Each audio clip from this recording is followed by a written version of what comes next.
10-12 साल की उम्र में पार्टी जो है वो नेशनल पार्टी बन गई है, क्योंकि इसमें आम व्यक्ति आते हैं, आम लोगों की भलाई के लिए कानून बनते हैं। जैसा कि मेरे से पहले गोपाल इटालिया ने भाई बोला कि दिल्ली में जब सरकार चल रही थी तब स्कूल बहुत अच्छे हो गए थे, सरकारी मोहल्ला क्लिनिक में फ्री दवाई मिलती थी, फ्री इलाज मिलता था गरीबों को, झुग्गी झोपड़ी में रहने वालों की जिंदगी, रोजगार मिल रहे थे लोगों को।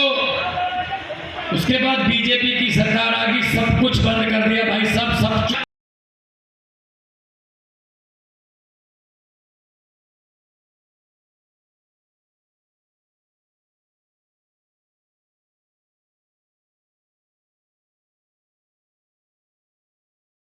माध्यमथी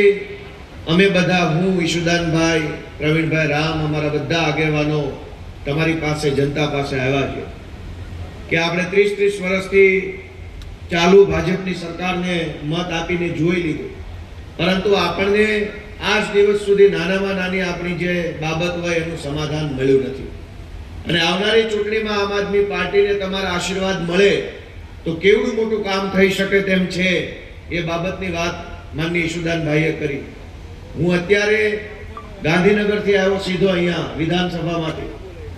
छेल्ला 1 महीनाथी विधानसभानुं सत्र चालू हतुं,